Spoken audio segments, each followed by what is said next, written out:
नमस्कार।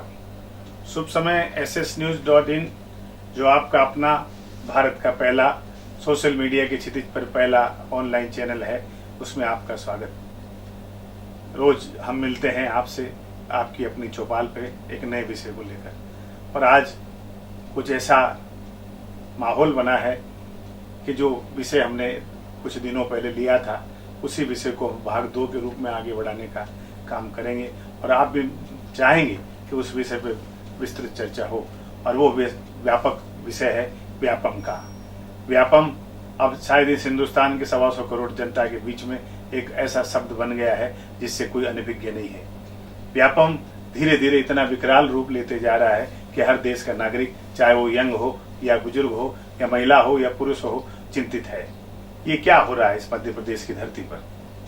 हम देख रहे हैं कि रोज कोई न कोई संदिग्ध अवस्था में मृत व्यक्ति हमारे सामने आता है, और पता चलता है कि वो जो मौत है वो कहीं न कहीं प्रत्यक्ष अप्रत्यक्ष रूप से, चाहे किसी भी रूप में हो, उसके तार जो हैं व्यापम से जुड़े रहते हैं। चाहे वो मरने वाला व्यक्ति व्यापम के माध्यम से सेलेक्ट हुआ सब इंस्पेक्टर हो, चाहे वो मरने वाला व्यक्ति व्यापम के किसी SIT की जांच में अपनी रिपोर्ट पेश करने वाला व्यक्ति हो। ये रोज आए दिन ये जो मौतें हो रही है उसके बारे में निश्चित रूप से देश के साथ साथ हम और आप सारे चिंतित हैं।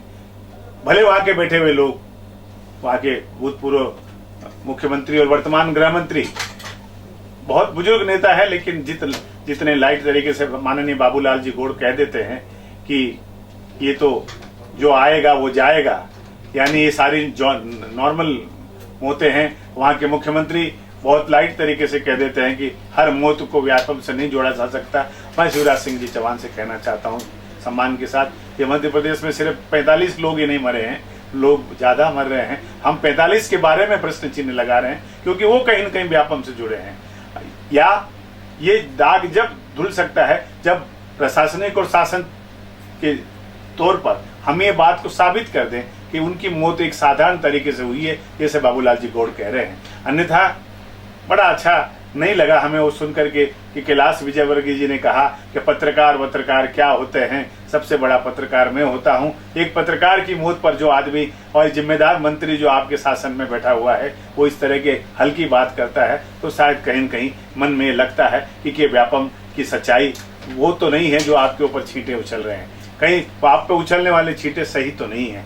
इसीलिए छटपटाहट के बाद ही क्यों न हो, जब सुप्रीम कोर्ट में दिग्विजय सिंह जी की अपील लगी और दिग्विजय सिंह जी की उस पिटीशन के आधार पर जब सुप्रीम कोर्ट ने कहा कि हम 9 जुलाई को इसकी व्यापम की सुनवाई करेंगे, 2 घंटे बाद वहां के मुख्यमंत्री जी आप प्रेस कॉन्फ्रेंस लेके कहते हो कि मैं हाई कोर्ट में एक एप्लीकेशन लगा करके CBI के सामने जाने को तैयार हूं। मैं कह रहा हूं, जब सुप्रीम कोर्ट ने जब उस प्रकरण को अपने संज्ञान में ले लिया तो हाई कोर्ट में अलग से एप्लीकेशन लगा करके ये मानने की कहां जरूरत आती है कि मैं CBI में जाने को तैयार हूं। 9 जुलाई को सुप्रीम कोर्ट अपने आप सुन रहा है। आप 2 लाइन का एफिडेविट वहां भेज दीजिए, और या आप खुद जाकर के देश की जनता के सामने ये स्थापित करने के लिए कह दीजिए कि आप सही मायने में इसकी जांच को चाहते हैं। आप माननीय उच्च न्यायालय के सामने खड़े होकर, उच्चतम न्यायालय में खड़े होकर कह दें कि दिग्विजय सिंह जी आप भूतपूर्व प्रधानमंत्री है, मुख्यमंत्री हो, मैं वर्तमान मुख्यमंत्री हूं, और आप और हम मिलकर चाहते हैं कि इसकी निष्पक्षता के साथ CBI में जांच हो और उसका फैसला सुप्रीम कोर्ट करे, और सुप्रीम कोर्ट की उस आदेश के अनुसार आप CBI की जांच कर लें। आप एप्लीकेशन हाई कोर्ट में लगाना चाहते हो, जांच CBI से चाहते हो। दिग्विजय सिंह जी ने सुप्रीम कोर्ट में एप्लीकेशन लगाई है, जांच CBI से चाहते हैं।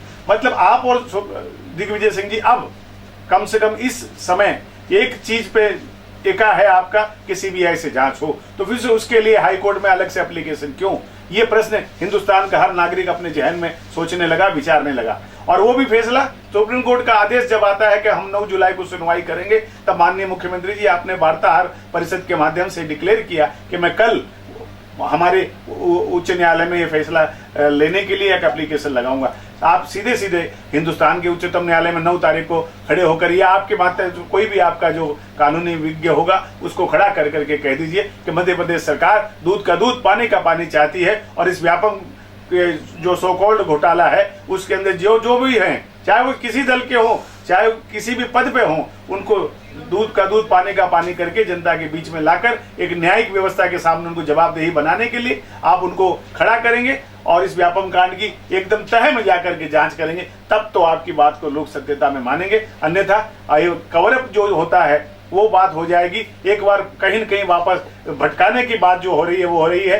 कोई दिग्विजय सिंह सुप्रीम कोर्ट में राउंड लगा रहे हैं, शिवराज सिंह चौहान हाई कोर्ट में राउंड लगा रहे हैं। ये जनता इसमें दिग्भ्रमित नहीं होगी और निश्चित रूप से व्यापम एक बहुत संगीन कांड हो गया है, जिसकी जांच और जिसकी तह में जाना और जिसकी सच्चाई को उजागर करना अभी इस देश की 125 जनता के लिए बहुत जरूरी हो गया है। और अब आप ये इसको इतना आसानी से कवर अप नहीं कर पाएंगे, इसलिए व्यापम की जो मौतें हैं वो अपना हिसाब मांग रही है। व्यापम के माध्यम से जो लोग आज इस दुनिया में छोड़कर चले गए, जिन संदिग्ध अवस्था में ये मौतें हमारे सामने आ रही है और जिस तरह से ये एक एक करके लोग हमारे से बीच में से उठते जा रहे हैं और 1700 लोग जेलों में हैं, उसमें से 45 लोग इस तरह से हमारे बीच में से चले गए। और एक केंद्र में बैठी हुई भूतपूर्व मुख्यमंत्री हैं, वो भी आपके प्रदेश की, उनको डर है कि कहीं मेरे से जुड़े हुए 17 लोग जो इसमें गवाह के रूप में हैं, उनकी जान माल को खतरा ना हो जाए। शिवराज सिंह जी, इस देश के अंदर एक छोटे छोटे राजनीतिक, यहाँ तक कि कांग्रेस और बीजेपी से जुड़े हुए किसी नेता को जो थोड़ा सा खतरा होता है तो उनको जेड और वाई कैटेगरी की सुरक्षाएं दे दी जाती है। इतना बड़ा कांड हो रहा है, इतनी मौतें हो रही हैं, उसके बावजूद जो आपका विजल ब्लोअर है, जिस व्यक्ति आनंद राय ने इस मैटर को बाहर निकाला, उसने जब जांच आपसे सुरक्षा मांगी तो आपकी सरकार कहती है कि 50,000 रुपया महीना दे दीजिए। उसने कहा मेरे पास नहीं है, तो आपने जो उनको सुरक्षा मुहैया कराई, हमने आज पेपरों में और टीवी के चैनलों पे देखा, वो व्यक्ति साइकिल पे चल रहा है और उसका गनर गन कंधे पे लटका करके दूसरी साइकिल पे उसका पीछा कर रहा है। ये इस तरह की सुरक्षा, इस तरह का मजाक, इस तरह से जो बात हो रही है, इसलिए व्यापम का जो जांच है और उसकी आंच है वो आप तक पहुंच रही है। अगर आप इन लोगों को सही मायने में सुरक्षा करवा देंगे मुहैया, तो मैं समझता हूं, और इसकी जांच करवा देंगे, तो एक व्यापम एक सही मायने में अपने एक लॉजिकल एंड तक पहुंचेगा और सच का सच जो है वो जनता के सामने आएगा। और आप जो बातें कह रहे हो कि आप इसका कोई लेन देन नहीं, आप इसमें पाक साफ है, तो वो पाक साफ तो प्रक्रिया अपनाए बिना हो नहीं सकता। उस प्रक्रिया को आप पूरा कीजिए, ऐसे आप पूरा देश आपसे विनती करता है। मुझे आशा विश्वास है कि आप एक जिम्मेदार राजनेता होने के नाते जनता के बीच, जनता की अदालत में जो आवाजें उठ रही हैं, उनको आप आत्मसात करेंगे और एक उचित फैसला लेकर व्यापम की इस जांच को एक सही दिशा में ले जाने का प्रयत्न करेंगे।